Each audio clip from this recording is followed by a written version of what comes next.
박순자는 거울 앞에서 한숨을 쉬었다. 60세가 된 얼굴에는 세월의 흔적이 깊게 패여 있었지만 그녀의 눈빛만은 여전히 생기가 넘쳤다. 30년간 남편과 함께 운영해온 작은 김치찌개집 덕분에 모은 3억 원. 그 돈으로 아들 민수의 결혼 자금도 대주고 신혼집 전세금도 보태줬다. 이제 나이 들어서는 편하게 살 수 있을 거라 생각했다. 어머니, 안녕하세요. 며느리 영희의 밝은 목소리가 현관에서 들렸다. 아들 민수와 결혼한 지 2년이 된 며느리는 언제나 공손하고 착했다. 명절 때마다 정성스럽게 음식을 준비해오고 시어머니에게 안부 인사도 빠뜨리지 않았다. 순자는 이런 며느리가 자랑스러웠다. 영희야, 또 뭘 이렇게 많이 사왔어? 민수 오빠가 좋아하는 과일이에요. 어머니도 드세요. 영희는 항상 이런 식이었다. 겉으로는 완벽한 며느리였다. 하지만 순자가 모르는 것이 하나 있었다. 영희는 결혼 전부터 치밀하게 계획을 세워왔다는 것을. 어머니, 저희가 상의할 게 있어서 왔어요. 민수가 조심스럽게 말을 꺼냈다. 대학 졸업 후 몇 번의 취업에 실패하고 나서 그는 점점 자신감을 잃어갔다. 35세가 된 지금까지도 변변한 직장 하나 잡지 못해 어머니께 죄송한 마음뿐이었다. 사업을 해보고 싶어요. 영희가 자신감 있게 말했다. 그녀는 이미 몇 달 전부터 이 순간을 준비해왔다. 사업? 무슨 사업을? 온라인 쇼핑몰이요. 요즘 코로나 때문에 사람들이 다 온라인으로 쇼핑하잖아요. 민수 오빠도 컴퓨터 잘하고 저도 마케팅 공부했으니까 잘할 수 있을 것 같아요. 순자는 고민에 빠졌다. 아들이 뭔가 해보겠다는 의지를 보이는 것은 좋았지만 사업이라는 게 말처럼 쉬운 것은 아니었다. 그런데 자금은? 그게. 어머니께 부탁드릴 게 있어요. 영희가 미리 준비해온 서류를 꺼냈다. 사업계획서부터 시작해서 각종 자료들이 빼곡히 정리되어 있었다. 어머니 명의로 된 자산들을 저희 명의로 옮겨주시면 사업 자금으로 쓸 수 있을 뿐만 아니라 세금도 많이 절약할 수 있어요. 아시다시피 요즘 정부에서 젊은 창업가들에게는 세제 혜택을 많이 주거든요. 법무사까지 동원한 완벽한 계획이었다. 영희는 이미 몇 달 전부터 법무 상담을 받으며 모든 절차를 준비해뒀다. 정말 괜찮을까? 어머니, 저희가 어머니를 속이겠어요? 그리고 명의만 옮기는 거예요. 실질적으로는 여전히 어머니 것이고 사업이 잘 되면 훨씬 더 많은 돈을 벌어다 드릴게요.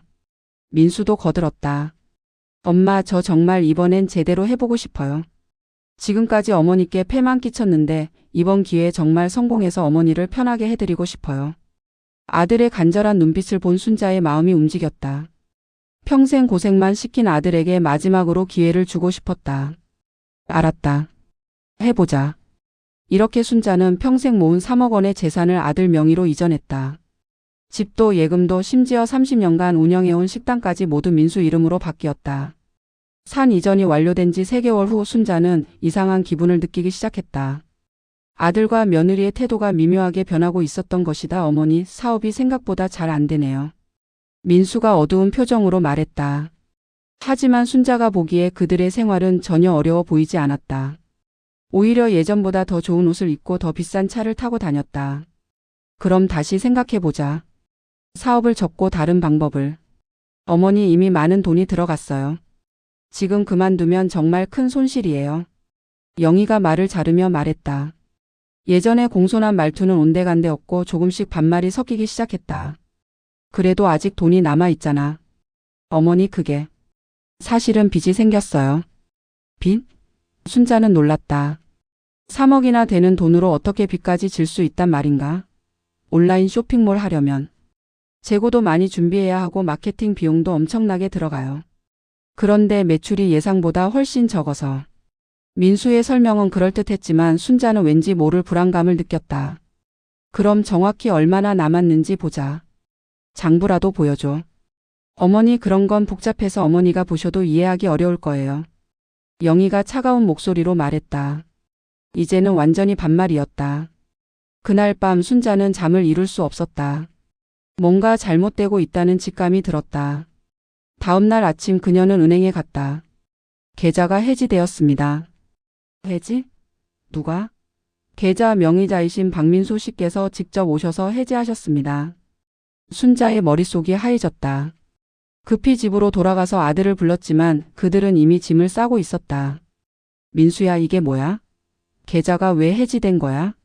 어머니, 죄송해요. 사실 사업이 완전히 망했어요. 빚만 2억이 남았어요. 그럼 집이라도 팔아서. 집도 이미 담보로 잡혔어요. 곧 경매에 넘어갈 거예요. 순자는 주저앉을 뻔했다. 평생 모은 재산이 6개월 만에 모두 사라진 것이다. 그럼 우리 어떻게 살아? 어머니는 잠시만 따로 사세요. 영희가 차갑게 말했다. 따로? 내가 어디서 어떻게? 어머니 친구분 중에 도와줄 사람 있잖아요. 저희는 신혼부부니까 둘만의 시간도 필요하고. 그리고 이 집이 좁아서 셋이 살기엔 힘들어요. 순자는 믿을 수 없었다. 자신이 평생 모은 돈으로 사업을 하더니 이제는 자신을 집에서 내쫓으려 한다는 것이.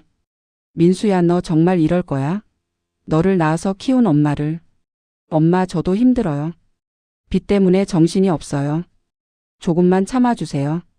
하지만 아들의 눈빛에서는 미안함보다는 귀찮음이 더 크게 느껴졌다. 그날 순자는 30년 동안 살던 집을 나와야 했다. 가져갈 수 있는 건 옷가지와 몇 가지 생필품뿐이었다. 친구 집에서 며칠을 지낸 후 순자는 현실을 받아들여야 했다. 60세가 넘은 나이에 일자리를 구한다는 것은 쉽지 않았다. 그나마 찾을 수 있는 일은 가사 도우미뿐이었다. 경험이 있으신가요? 아니요. 하지만 집안일은 평생 해왔고. 나이가 좀 많으시네요. 우리 집은 일이 많은데 괜찮으실까요? 순자가 일하게 된 집은 강남의 대형 아파트였다. 40대 중반의 주인 여자는 순자를 위아래로 훑어보더니 면접도 제대로 하지 않고 조건부터 이야기했다. 월급은 120만 원. 주 6일 근무고 오전 8시부터 오후 6시까지. 청소, 빨래, 식사 준비 다 해야 해요. 할 수 있어요? 다른 선택의 여지가 없었다. 순자는 고개를 끄덕였다. 첫날부터 일은 힘들었다. 200평이 넘는 아파트의 모든 방을 청소하고 4인 가족의 식사를 준비하고 산더미 같은 빨래를 해야 했다. 그녀의 허리와 무릎은 하루 종일 아팠다. 아줌마, 이 그릇에 물때가 남아있네요. 다시 씻어주세요. 주인집 딸이 대학생인데도 순자를 아줌마라고 불렀다. 예전에는 자신도 그 집 딸과 비슷한 처지의 아들을 둔 어머니였는데 이제는 남의 집에서 아줌마 취급을 받고 있었다. 밤에 작은 원룸에 돌아와서 순자는 종종 눈물을 흘렸다. 아들에게 전화를 걸어도 받지 않았다. 문자를 보내도 답이 없었다. 6개월이 지나서야 민수에게서 연락이 왔다. 엄마, 안 그래도 연락드리려고 했어요. 사실 저희 이사를 가게 됐어요. 이사? 어디로? 부산이요. 영희 아버지가 부산에서 사업을 하시는데 거기서 일할 기회가 생겼어요. 순자는 허탈했다. 자신에게는 한마디 상의도 없이 아들이 부산으로 떠난다는 것이다. 그럼 언제 볼 수 있어? 부산 가서 자리 잡으면 연락드릴게요. 하지만 그 연락은 오지 않았다. 1년 후 순자는 우연히 충격적인 사실을 알게 되었다. 주인 집에서 TV를 보던 중 부동산 프로그램에서 아들이 살던 동네가 나왔는데 그곳의 집값이 6개월 사이에 2배로 올랐다는 내용이었다. 이상했다. 집이 경매에 넘어갔다면서 왜 그 동네 집값 이야기가 나올까? 순자는 급히 그 동네로 달려갔다. 이 집 주인이 누구예요? 부동산에서 물어보니 놀랍게도 아직 민수 명의였다. 경매에 넘어갔다는 것은 거짓말이었다. 더 충격적인 것은 그 다음이었다. 옆집 주민의 말에 따르면 민수와 영희는 부산으로 이사간 것이 아니라 같은 동네에 더 큰 집으로 이사했다는 것이다. 그 집 아들? 요즘 사업 잘 되는 것 같던데요. 외제차도 바꾸고 명품 옷도 입고 다니고. 순자는 온몸에 힘이 빠졌다. 자신은 남의 집에서 식모살이를 하고 있는데 아들은 자신의 돈으로 호화 생활을 하고 있었던 것이다. 그날 밤 순자는 아들에게 전화를 걸었다. 민수야, 엄마야. 엄마. 갑자기 왜? 너 부산 안 갔지? 전화 너머로 잠시 침묵이 흘렀다. 엄마, 그게 뭐야? 나한테 집이 경매에 넘어갔다고 거짓말한 거야? 엄마, 오해예요. 상황이 복잡해서. 복잡하긴 뭐가 복잡해. 내 돈으로 사업해서 돈 벌어놓고 나는 남의 집에서 빌어먹을 식모살이 하라는 거야. 엄마, 지금 만나서 이야기해요. 하지만 다음날 약속 장소에 나타난 것은 민수가 아니라 영희였다. 어머니, 오랜만이에요. 영희의 차림새는 확실히 달라져 있었다. 명품 가방에 비싼 옷, 손톱까지 깔끔하게 관리되어 있었다. 영희야, 민수는? 민수 오빠는 급한 일이 생겨서요. 대신 제가 와서 말씀드리려고요. 뭘 말하려고? 영희는 차가운 미소를 지었다. 이제 더 이상 연기할 필요가 없다는 듯이. 어머니 이제 그만하세요. 뭘? 저희한테 계속 연락하지 마세요. 저희는 이제 새로운 인생을 살고 있어요. 어머니 때문에 계속 과거에 얽매여 있고 싶지 않아요. 순자는 귀를 의심했다. 뭐라고? 솔직히 말하면 어머니가 주신 돈으로 저희가 성공한 거예요. 그런데 어머니는 저희 성공의 걸림돌이 될 뿐이에요. 나이 많은 시어머니가 있으면 저희 사회적 이미지에도 안 좋고. 이 미친년아. 내가 너희한테 뭘 잘못했다고. 잘못한 건 없죠. 하지만 필요 없어요. 어머니는 이제 저희 가족이 아니에요. 영희는 테이블 위에 봉투 하나를 놓았다. 이거 100만 원이에요. 그동안 기름값이라고 생각하시고 이제 정말 연락하지 마세요. 만약 계속 괴롭히시면 법적 조치도 고려하겠어요. 순자는 그 봉투를 집어던졌다. 이런 돈 필요 없어. 내 돈 당장 돌려놓으라고. 어머니 법적으로는 이미 민수 오빠 명의예요. 어머니가 자발적으로 증여하신 거고요. 게다가 저희는 그 돈으로 사업해서 더 큰 돈을 벌었어요. 원금만 돌려드릴 이유는 없죠. 영희는 일어서며 마지막으로 말했다. 그리고 어머니 앞으로 저희 집 근처에도 얼씬거리지 마세요. 경비에게 이미 말해뒀으니까요. 그 일 이후 순자는 완전히 무너졌다. 밤에 잠도 제대로 오지 않았고 일하다가도 멍하니 서 있는 경우가 많았다. 아줌마 오늘 왜 이래요? 일에 집중 안 하고. 주인집 사모님이 짜증을 냈다. 죄송해요. 요즘 계속 이상하던데 뭔 문제라도 있어요? 아니에요. 하지만 순자의 상태는 계속 악화됐다. 어느 날은 음식을 태워 먹게 만들고 어느 날은 청소를 대충 하다가 주인에게 크게 혼났다. 아줌마 이렇게 할 거면 다른 일 찾아보세요. 결국 2년 만에 순자는 그 집에서도 쫓겨났다. 새로운 일자리를 찾기는 더욱 어려워졌다. 나이는 더 먹었고 이전 직장에서의 평가도 좋지 않았다. 한 달 넘게 일자리를 구하지 못한 순자는 점점 절망에 빠져갔다. 친구 집에서 눈치를 보며 지내던 어느 날 순자는 아들 집 앞에 찾아갔다. 마지막으로 한 번만 더 이야기해 보고 싶었다. 하지만 경비실에서 막혔다. 아 어머님. 박민수 씨께서 특정인 출입금지 요청하셨어요. 특정인이 누군데요? 박순자 씨요. 어머님 성함이 박순자 씨 맞으시죠? 순자는 그 자리에서 무너져 내렸다. 자신이 낳아서 기른 아들이 자신을 특정인 출입금지 대상으로 신고했다는 것이다. 그렇게 절망적인 나날이 6개월 더 흘렀을 때 운명을 바꿀 전화가 걸려왔다. 박순자 씨 맞으십니까? 네, 맞습니다. 저는 김앤파트너스 법무법인의 김 변호사입니다. 댁에 직접 찾아뵙고 싶은데 시간 되실 때 연락 주시겠습니까? 순자는 무슨 일인지 궁금했지만 일단 만나보기로 했다. 혹시 아들이 무슨 사고를 쳤나 하는 불안한 마음도 들었다. 다음 날 카페에서 만난 김 변호사는 정중하게 인사했다. 댁의 남동생분이신 박순철 씨 아시죠? 네, 제 남동생인데 20년 넘게 연락을 못했어요. 미국에 있다는 소식만 들었는데 안타깝게도 박순철 씨께서 지난달에 돌아가셨습니다. 순자는 깜짝 놀랐다. 5살 아래 남동생이 자신보다 먼저 세상을 떠났다는 것이다. 어떻게? 심장마비였습니다. 갑작스러운 일이었어요. 그런데 고인께서 유언장을 남기셨는데 모든 재산을 누님께 상속하라고 하셨습니다. 재산? 네. 미국에서 부동산 사업으로 상당한 성공을 거두셨더라고요. 현금과 부동산을 합쳐서 한국 돈으로 약 20억 원 정도 됩니다. 순자는 꿈을 꾸는 것 같았다. 20억 원이라니. 자신이 아들에게 빼앗긴 돈의 6배가 넘는 금액이었다. 그리고 한국에도 사업체가 하나 있습니다. 순철 부동산 개발이라는 회사인데 주로 강남 지역의 소규모 건물들을 매입해서 리모델링 후 임대 사업을 하는 곳이에요. 김 변호사가 서류를 꺼내 보여주었다. 순자는 그 서류들을 보면서도 현실감이 없었다. 고인께서 특별히 부탁하신 게 있어요. 이 사업을 누님이 직접 운영해 달라고 하셨어요. 그리고 절대 다른 가족들에게는 알리지 말라고요. 왜요? 고인께서 하시는 말씀이 누님이 가족 때문에 고생하신다는 소식을 들었다고 하시더라고요. 이번 기회에 누님만의 새로운 인생을 살라고요. 순자는 눈물이 났다. 20년 넘게 연락도 하지 못했던 남동생이 자신의 처지를 알고 있었다는 것이, 그리고 마지막까지 자신을 생각해줬다는 것이 고마웠다. 언제부터 시작할 수 있어요? 서류상 절차만 마치면 바로 가능합니다. 회사에는 이미 전문 직원들이 있으니까 누님께서는 전체적인 방향만 결정하시면 돼요. 상속 절차가 완료된 후 순자는 먼저 회사부터 파악했다. 순철 부동산 개발은 생각보다 체계적으로 운영되고 있었다. 전문 직원 5명이 있었고 강남 지역에만 15개의 건물을 소유하고 있었다. 사장님, 앞으로 어떤 방향으로 사업을 진행하시겠어요? 부사장인 이 과장이 물었다. 순자는 잠시 생각했다. 그리고 조심스럽게 말했다.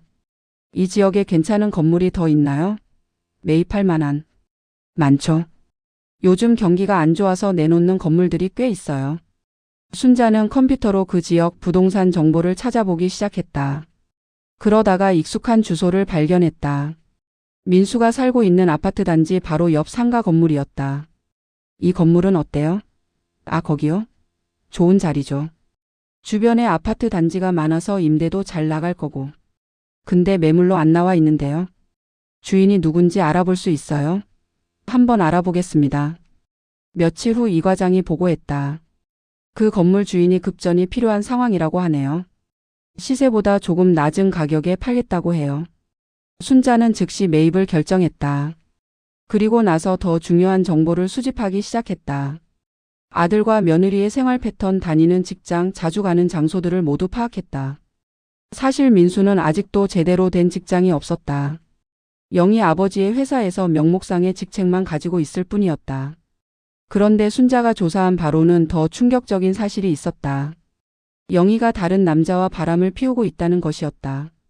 사리탐정을 고용해서 확인한 결과 영희는 대학 동기인 재벌 2세와 1년 넘게 불륜관계를 유지하고 있었다. 심지어 그 남자와 함께 해외여행을 다녀온 사실까지 확인됐다. 민수 몰래 명품 가방과 보석을 선물 받고 있었고 주말마다 만나서 호텔에서 시간을 보냈다. 이런 년이. 순자는 분노로 몸이 떨렸다. 자신의 돈을 빼앗아 호화 생활을 하면서 남편까지 배신하고 있었던 것이다. 하지만 순자는 성급하게 움직이지 않았다. 완벽한 복수를 위해서는 치밀한 계획이 필요했다. 먼저 민수가 일하는 회사 건물부터 파악했다.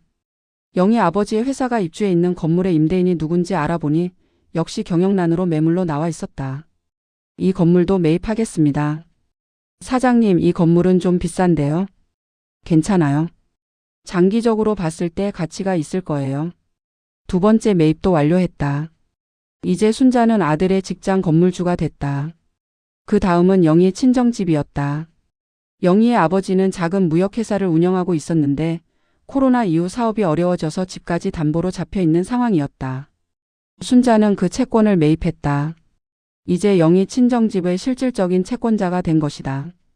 마지막으로 민수가 살고 있는 아파트의 전세 대출까지 파악했다. 그 아파트의 전세금 3억 중 2억 5천만 원이 대출이었는데 그 대출을 받은 저축은행이 마침 부실채권 정리를 하고 있었다. 순자는 그 채권까지 매입했다. 이제 모든 준비가 끝났다. 민수와 영희의 삶을 완전히 통제할 수 있는 위치에 선 것이다. 복수는 조용히 시작됐다. 먼저 민수가 일하는 회사부터였다. 순자는 새로운 건물주로서 임대료 인상을 통보했다. 기존 임대료의 2배였다. 무슨 말도 안 되는 인상률이야? 영희 아버지가 화를 냈지만 법적으로는 아무 문제가 없었다.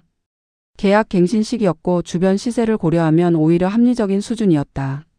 어떻게 할까요, 사장님? 다른 곳을 알아봐야겠어. 하지만 좋은 조건의 사무실을 찾기는 쉽지 않았다. 결국 임대료를 받아들일 수밖에 없었고 그 여파로 회사 운영은 더욱 어려워졌다. 민수의 월급이 줄어들기 시작했다. 오빠, 요즘 월급이 왜 이렇게 적어? 회사 사정이 안 좋아. 건물주가 바뀌면서 임대료가 너무 올랐어. 영희는 짜증을 냈다. 자신의 쇼핑비와 외식비가 줄어들 수도 있었기 때문이다. 그 다음은 전세 대출이었다. 어느 날 갑자기 은행에서 연락이 왔다.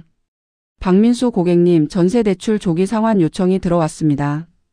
조기 상환? 왜요? 채권이 다른 곳으로 넘어갔는데 새로운 채권자가 조기 상환을 원한다고 하네요. 그럼 안 갚으면 어떻게 돼요? 법적 조치가 들어갑니다. 최악의 경우 집이 경매에 넘어갈 수도 있고요. 민수는 패닉 상태가 됐다. 갑자기 2억 5천만 원을 구할 방법이 없었다. 오빠 뭔 일이야? 집을 빼앗길 수도 있어. 뭐라고? 영희도 놀랐다. 이 집에서 쫓겨나면 갈 곳이 없었다. 우리 아버지한테 돈 빌려달라고 해봐. 하지만 영희 아버지도 마찬가지로 어려운 상황이었다. 회사 임대료가 오르면서 자금난에 시달리고 있었고 집까지 담보로 잡혀있는 상황에서 2억 5천만 원을 구할 방법이 없었다. 미안하다 영희야. 아빠도 지금 상황이. 영희는 분노했다. 이럴 때 도움이 되지 못하는 집안들이 원망스러웠다. 그런 가운데 영희 친정집에도 압박이 들어왔다. 대출금 조기 상환하시거나 아니면 집을 처분하시거나 둘 중 하나 선택하셔야 합니다. 영희 아버지는 절망했다. 평생 모아서 산 집까지 이를 위기에 처한 것이다. 그렇게 3개월간 경제적 압박이 계속되자 민수와 영희는 점점 절망적이 되어갔다.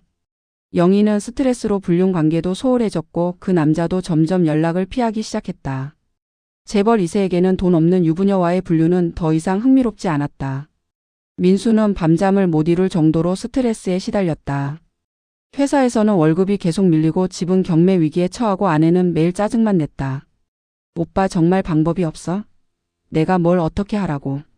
어머니한테라도 연락해봐. 어머니? 민수는 깜짝 놀랐다. 그동안 어머니 이야기는 꺼내지도 못했는데 영희가 먼저 어머니를 언급한 것이다. 어머니가 뭘 도와줄 수 있어? 지금 남의 집에서 식모살이 하고 있는데. 그래도 혹시 어머니 친구들 중에 돈 빌려줄 사람이라도. 영희는 정말 절박했다. 이대로 가다가는 모든 것을 잃을 수도 있었다. 그때 민수에게 전화가 걸려왔다. 박민수 씨죠? 네, 누구세요? 순철 부동산 개발의 이 과장입니다. 한번 만나서 이야기하고 싶은데요. 순철 부동산 개발? 저희가 무슨? 대개 전세대출건과 사모님 아버지 회사 임대료건 그리고 처가 주택담보대출건으로 연락드렸습니다. 민수는 온몸에 소름이 돋았다. 자신들을 압박하고 있던 모든 일들이 한 회사에서 나온 것이었다. 만나서 이야기하죠. 다음 날 민수는 순철 부동산 개발 사무실로 찾아갔다. 강남의 고급 오피스텔에 위치한 사무실은 생각보다 규모가 컸다. 이 과장입니다. 인사를 나눈 후 이 과장이 조심스럽게 말했다. 사실 저희 사장님이 댁과 개인적으로 아시는 분이라고 하시더라고요. 개인적으로? 누구인데요? 직접 확인해 보시죠. 이 과장이 사장실 문을 열었다. 그 안에는 엄마? 민수는 자신의 눈을 의심했다. 깔끔한 정장을 입고 사장 의자에 앉아있는 사람이 바로 자신의 어머니 박순자였다. 민수야, 오랜만이다. 순자의 목소리는 차가웠다. 예전에 자상한 어머니가 아니라 냉철한 사업가의 모습이었다. 엄마, 이게 뭐야? 여기가 뭐고 엄마는 왜? 앉아라. 순자가 의자를 가리켰다. 민수는 어리둥절한 채로 앉았다. 내가 궁금해하는 것들을 하나씩 설명해 주겠다. 우선 나는 이 회사의 사장이다. 내 외삼촌이 유산으로 물려준 회사야. 외삼촌? 내 남동생 순철이. 미국에서 사업해서 성공했던 사람. 작년에 돌아가시면서 모든 재산을 나에게 물려주셨어. 민수는 머리가 복잡해졌다. 어머니에게 그런 외삼촌이 있었다는 것도 처음 듣는 이야기였다. 그래서 엄마가 우리 집 전세 대출이랑 장인어른 회사 건물을. 맞다. 모두 내가 한 일이야. 순자는 서류를 꺼내 민수 앞에 놓았다. 이 서류들 좀 봐라. 내 아내가 다른 남자와 바람 피운 증거들이다. 민수는 그 서류들을 보고 충격에 빠졌다. 영희가 호텔에 들어가는 사진, 다른 남자와 함께 해외여행 간 사진, 명품을 선물 받는 장면까지 모든 것이 담겨 있었다. 이것도 봐라.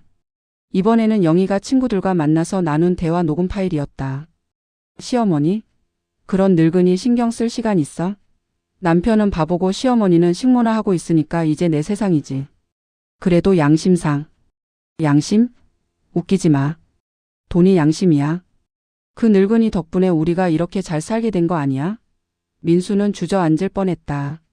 아내가 이런 생각을 하고 있었다는 것이 믿어지지 않았다. 엄마. 미안해요. 정말 미안해요. 미안하다고? 순자의 목소리에 차가운 분노가 섞여 있었다. 너는 나한테 미안하다고 할 자격도 없어. 내가 한 일이 뭔지 알고 있냐? 순자는 일어서서 창문으로 다가갔다. 나는 60세가 넘어서 남의 집에서 식모살이를 해야 했어. 평생 모은 돈을 너한테 다 주고 나서 말이야. 그런데 너는 그 돈으로 호화 생활하면서 나를 특정인 출입금지 대상으로 신고했지. 엄마 그건 뭐야? 변명할 게 있어? 민수는 아무 말도 할 수 없었다. 모든 것이 사실이었기 때문이다. 이제 선택해라. 순자가 돌아서서 민수를 바라봤다. 첫 번째, 지금 당장 모든 빚을 갚아라. 그럼 이 모든 일이 끝나. 엄마 그런 돈이 어디 있어요? 두 번째, 6개월간 내 밑에서 일해라. 진짜 반성하는 모습을 보여주면 그때 용서를 생각해 보겠다. 무슨 일을요? 내가 나한테 시킨 그 일. 청소, 빨래, 요리. 그런 일들. 민수는 망설였다. 하지만 다른 선택의 여지가 없었다. 알겠어요. 하겠어요. 민수가 어머니 밑에서 일하기 시작한 첫날 영희는 크게 반발했다. 오빠 미쳤어? 시어머니 밑에서 일한다고 다른 방법이 없어. 이대로 가다가는 정말 집도 잃고 모든 걸 잃어. 그럼 나는 어떻게 살라고? 당분간 참아줘. 6개월만. 하지만 영희는 참을 수 없었다. 그날 밤 그녀는 불륜 상대에게 전화를 걸었다. 오빠 나 정말 힘들어. 만날 수 없어? 영희야. 사실 나 다른 사람 만나고 있어. 우리 이제 그만하자. 뭐라고? 미안해. 그동안 재미있었어. 전화가 끊어졌다. 영희는 분노와 절망에 빠졌다. 모든 것을 잃는 기분이었다. 한편 민수는 어머니의 집에서 첫날 일을 시작했다. 순자는 작은 아파트로 이사해서 혼자 살고 있었다. 청소부터 해라. 구석구석 다. 민수는 평생 제대로 청소를 해본 적이 없었다. 걸레질 하나도 제대로 하지 못해서 순자에게 혼났다. 이게 뭐야? 이렇게 하면 더러워져. 엄마 어떻게 하는지 모르겠어요. 모른다고? 그럼 배워. 내가 60살 넘어서 남의 집에서 배웠는데 너라고 못 배울 게 뭐 있어? 하루 종일 청소를 하고 나니 민수의 온몸이 아팠다. 허리도 아프고 무릎도 아팠다. 이제야 어머니가 얼마나 힘들었을지 조금이나마 알 수 있었다. 엄마 정말 죄송해요. 죄송하다는 말로 되는 게 아니야. 진짜 반성하는 모습을 행동으로 보여줘. 둘째 날에는 요리였다. 민수는 라면 끓이는 것도 제대로 못하는 수준이었다. 이게 뭐야? 라면도 이렇게 끓여? 순자는 차근차근 가르쳐줬다. 하지만 예전처럼 다정하게 가르쳐주는 것이 아니라 엄격하게 지적하고 교정했다. 일주일이 지나자 민수는 몸도 마음도 지쳐갔다. 하지만 어머니의 일상이 얼마나 고된 것이었는지 조금씩 이해하기 시작했다. 엄마는 정말 힘들었구나. 어느 날 밤 민수가 혼잣말을 했다. 힘들었지. 하지만 그보다 더 힘든 건 배신감이었어. 순자가 부엌에서 나오며 말했다. 내가 평생 키운 아들이 나를 버렸다는 생각. 그게 제일 힘들었어. 민수는 고개를 숙였다. 한 달이 지나자 영희의 참을성도 한계에 달했다. 남편은 매일 시어머니 집에서 일하고 자신은 혼자 모든 걸 해결해야 했다. 게다가 불륜 상대마저 떠나고 나니 의지할 곳이 없었다. 이렇게 살 수 없어. 영희는 결국 폭발했다. 그리고 충동적으로 결정을 내렸다. 나 이혼할래. 민수에게 전화를 걸어서 선언했다. 뭐라고? 이혼하자. 나는 이렇게 못 살겠어. 시어머니 눈치 보면서 쪼들리면서 사느니 차라리 혼자 살겠어. 영희야, 조금만 더 참아줘. 6개월만 지나면. 6개월? 나는 하루도 더 못 참겠어. 영희는 집을 나갔다. 그리고 며칠 후 이혼 서류를 들고 나타났다. 아내가 떠나고 나서 민수는 더욱 절망에 빠졌다. 하지만 순자는 오히려 다행이라고 생각했다. 그런 며느리와 함께 있어봤자 아들에게도 도움이 되지 않을 것 같았다. 엄마, 저는 이제 정말 혼자네요. 혼자가 뭐가 나빠? 내 잘못을 반성할 시간이 생겼잖아. 이혼 후 민수는 더욱 진지하게 일에 임했다. 어머니를 도와서 집안일을 하면서 그동안 자신이 얼마나 이기적이었는지 깨달았다. 엄마, 제가 정말 바보였어요. 바보인 걸 아는 것만 해도 다행이지. 3개월이 지나자 민수는 확실히 달라져 있었다. 집안일도 능숙하게 하고 어머니의 마음도 조금씩 이해하기 시작했다. 엄마는 왜 저를 용서하려고 하세요? 어느 날 민수가 물었다. 용서? 이렇게 기회를 주신다는 것 자체가. 순자는 잠시 생각했다. 너는 내가 낳은 아들이야. 아무리 미워도 아무리 원망해도 그건 변하지 않아. 그럼 진짜 용서해 주실 거예요? 그건 내가 어떻게 하느냐에 달렸어. 진짜 변했다는 걸 보여줘. 4개월째가 되자 민수는 어머니에게 제안했다. 엄마, 제가 회사 일도 도와드릴게요. 회사 일? 부동산 개발 쪽은 잘 모르지만 컴퓨터나 사무 업무는 할 수 있어요. 월급은 필요 없으니까 그냥 경험 삼아서 해보고 싶어요. 순자는 났다. 아들이 스스로 일하겠다고 나선 것은 처음이었다. 정말이야? 네. 그동안 엄마 혼자 모든 걸 하시느라 힘드셨을 텐데 제가 조금이라도 도와드리고 싶어요. 민수는 회사에 나가서 열심히 일했다. 처음에는 간단한 서류 정리부터 시작해서 점점 더 중요한 업무를 맡게 됐다. 사장님, 민수 씨가 일을 정말 잘하시네요. 이 과장이 순자에게 말했다. 그래? 순자는 속으로 기뻤다. 아들이 정말 변하고 있다는 것을 느낄 수 있었다. 5개월째 민수는 어머니네. 성실하고 꼼꼼하고. 그리고 무엇보다 열심히 해요. 순자는 속으로 기뻤다. 아들이 정말 변하고 있다는 것을 느낄 수 있었다. 5개월째 민수는 어머니께 편지를 썼다. 엄마, 지난 5개월 동안 정말 많은 것을 배웠습니다. 일하는 것의 소중함도 가족의 의미도 그리고 엄마의 사랑도. 저는 그동안 정말 이기적이었습니다. 엄마가 평생 모은 돈을 당연하다는 듯이 받아서 쓰고 심지어 엄마를 외면하기까지 했습니다. 이제야 깨달았지만 그건 정말 용서받을 수 없는 일이었습니다. 엄마가 남의 집에서 식모살이 하는 동안 저는 그 돈으로 편하게 살았습니다. 생각해보니 정말 부끄럽고 죄송합니다. 이제 남은 한 달 동안 더욱 열심히 하겠습니다. 그리고 6개월이 끝나도 계속 엄마 곁에서 도와드리고 싶습니다. 다시는 엄마를 외롭게 하지 않겠습니다. 사랑하는 아들 민수. 올림. 순자는 편지를 읽으면서 눈물을 흘렸다. 아들이 정말 변했다는 것을 느낄 수 있었다. 6개월이 지났다. 민수는 약속대로 모든 일을 성실하게 해냈다. 순자는 이제 진짜 용서할 때가 됐다고 생각했다. 민수야, 이제 그만해도 돼. 엄마? 6개월 약속 다 끝났잖아. 민수는 아쉬워했다. 저는 계속 하고 싶은데요. 그럼 계속해. 하지만 이제는 아들로서가 아니라 동업자로서. 순자는 서류를 꺼냈다. 회사 지분 30%를 너한테 줄게. 이제 진짜 사업 파트너로 일하자. 엄마. 정말요? 단 조건이 있어. 뭐든지 하겠어요. 영희한테 빼앗긴 내 돈 3억 원. 그건 내가 벌어서 갚아야 해. 물론 당장은 아니고 천천히 갚으면 돼. 민수는 고개를 끄덕였다. 네, 당연히 갚아야죠. 그게 제 책임이에요. 그날 저녁 모자는 오랜만에 함께 식사를 했다. 예전의 정겨운 분위기가 되살아났다. 엄마, 정말 죄송했어요. 그리고 고마워요. 뭐가 고마워? 기회를 주셔서. 다시 시작할 수 있게 해주셔서. 순자는 아들의 손을 잡았다. 넌 내 아들이야. 아무리 미워해도 포기할 수는 없어. 3년이 흘렀다. 순철 부동산 개발은 모자가 함께 운영하면서 더욱 성장했다. 민수는 진짜 사업가로 거듭났고 순자는 신뢰할 수 있는 동업자를 얻었다. 영희는 이혼 후 혼자 살다가 다른 남자와 재혼했다 하지만 그 결혼도 오래가지 못했다. 돈만 보고 결혼한 관계는 결국 파탄났다. 어느 날 영희가 민수를 찾아왔다. 오빠, 잘못했어. 다시 시작할 수 없을까? 하지만 민수는 단호하게 거절했다. 영희야, 우리는 이미 끝났어. 이제 각자의 길을 가자. 오빠, 제발. 안 돼. 나는 이제 다른 사람이야. 그리고 너 없이도 행복해. 영희는 울면서 돌아갔다. 하지만 민수는 흔들리지 않았다. 진짜 소중한 게 뭔지 이제 알았기 때문이다. 그날 밤 민수는 어머니와 차를 마시며 말했다. 엄마, 정말 다행이에요. 뭐가? 엄마가 저를 포기하지 않으셔서. 만약 그때 정말 포기하셨다면 저는 평생 바보로 살았을 거예요. 순자는 미소 지었다. 바보는 바보대로 쓸모가 있어.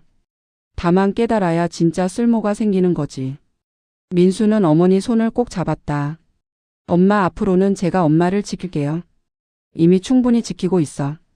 내 옆에서 함께 일해주는 것만으로도. 진짜 결말 영원한 가족. 그로부터 1년 후 민수는 새로운 사람을 만났다. 30대 후반의 초등학교 교사인 수진이었다. 그녀는 민수의 과거를 모두 알고도 따뜻하게 받아줬다. 어머님께 인사드리고 싶어요. 수진이 말했을 때 민수는 조금 걱정됐다. 어머니가 며느리에 대해 좋지 않은 기억을 가지고 있을 수도 있었기 때문이다. 하지만 순자는 수진을 만나자마자 좋아했다. 이분은 영이랑 다르네. 순자가 민수에게 속삭였다. 뭐가요?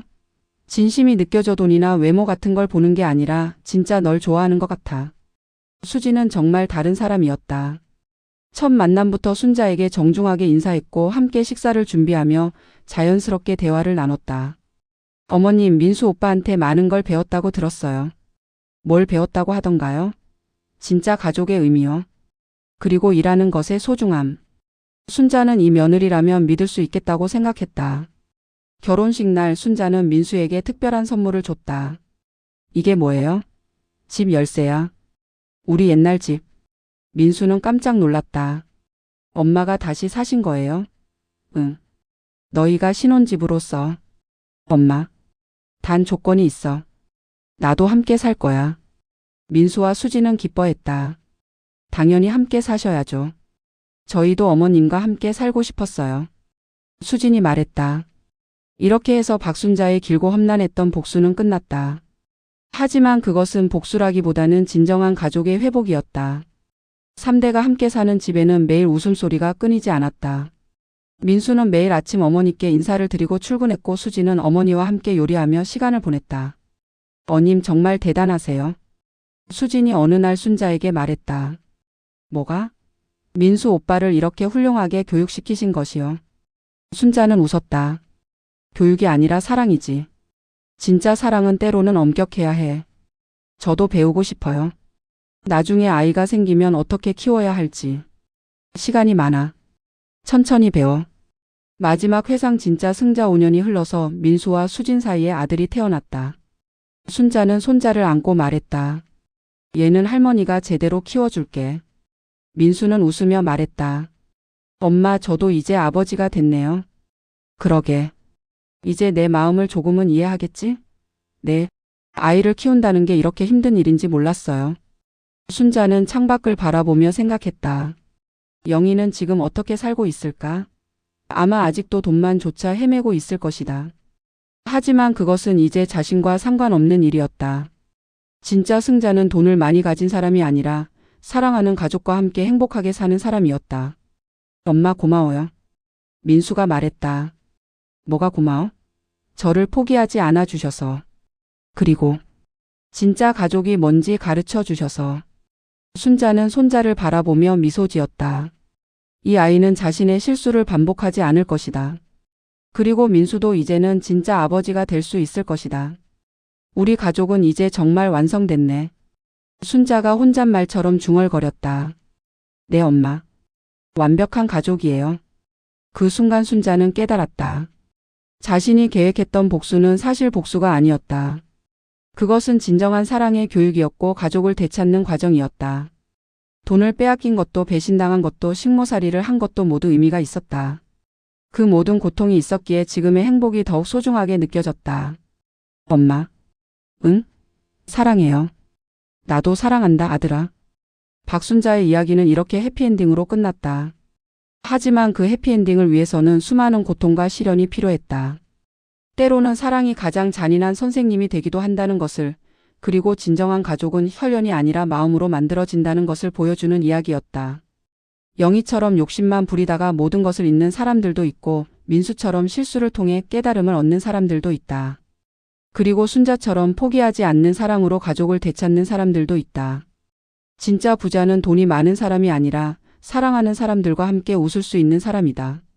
순자는 이제 그런 진짜 부자가 되었다.